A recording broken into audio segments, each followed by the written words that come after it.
নমস্কাৰ বন্ধুসকল, আমাৰ গাজলে আকৌ আহিলে ককাইদেউজনৰ গাড়ীখনে এটা চাউণ্ড দিছিলে, যিটো চাউণ্ড শুনিলে হয়তো আপোনালোকেও তেনেকুৱা কৰিব পাৰিব, হয় নাই? আৰু চাউণ্ডটোৰ বিষয়েও ক'ম আৰু টাটা হাৰিয়াৰখনে কি কাম কৰিলোঁ সকলোবোৰ কথা আমি ভিডিঅ'টো আৰম্ভ কৰোঁ, আপোনালোককো দেখাওঁ। কেতিয়াবা আপোনালোকৰ তেনেকুৱা হ'লে হয়তো নিজে উপলব্ধি কৰিব পাৰিব, হয়তো কম খৰচত কামটো কৰিব পাৰিব। কম খৰচত, হয় নাই? আমাৰতো কম খৰচত কৰিব পাৰিব। ব'লক আমি ভিডিঅ' বনাই দেখাওঁ। গাড়ীখনৰ যেতিয়া ষ্টাৰ্ট দিয়ে এটা চাউণ্ড দিয়ে ফেন বেলত। ভাবিছিলোঁ আমি যিটো টেনশ্যনাৰ বেৰিং থাকে সেইটো বেয়া হ'ল নেকি, খুলিলোঁ, সেইটো বেয়া নাছিলে, বেয়া আছিলে ডাইনামাৰ যিটো আগফালে এটা বেৰিং থাকে এইটো বেয়া আছিলে। এইটোৱে বেৰিং, এইটো বেৰিংটো খাই গ'লে যে চাউণ্ড দিয়ে, এইটো বেৰিংটো গলিব শুকাই গ'ল আৰু এইটো চাউণ্ড দিয়ে। আমি এতিয়া লগাম এইটো নতুন, এইটো টাটা হাৰিয়া লেখা আছে, একদম দেখিছে অৰিজিনেল হয়। আৰু এইটো লগাম।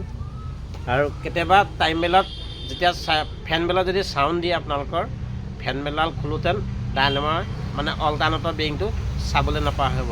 কেতিয়াবা তাতো এই হাৰিয়া গাড়ীখনৰ তাতো এটা চাউণ্ড দিয়ে আৰু এই বেৰিংটো অল্টাৰনেটৰ নসলোৱাকৈ ইয়াক চেঞ্জ কৰিব পাৰি, মানে ইয়াক সলাই দিব পাৰি। এইটো আমি এতিয়া সলাই দিম। ইয়াত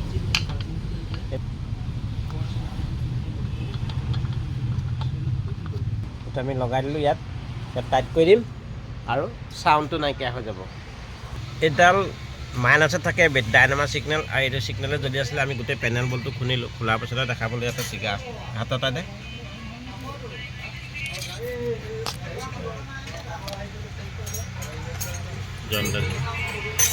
যিহেতু গাড়ীখনত ধূলি বহুত আছিলে, সেইকাৰণে আমি ধুনীয়াকৈ চাফা চিকুণ কৰিছোঁ। আৰু এনেকুৱাটো খুলিলেহে চাফা কৰিব পাৰি, নহ'লে নুখুলিলে চাফা কৰিব নোৱাৰি। আৰু এই সুযোগতে আমি ভাবিলোঁ গাড়ীখন অকণ চাফা কৰি দিওঁ, আৰু কাষ্টমাৰজনেও ভাল পাব আৰু মনতো ভাল লাগে। যিহেতু গাড়ীখনৰ চুট মাৰ্জিনো বেছি আছিলে কাৰণে আমি ৰিজনেশ্যন মাৰিলোঁ। এতিয়া গাড়ীখন চলাই ভাল পাব। গাড়ীখন এতিয়া ঠিক হ'ল নাই? ভাল হ'ল।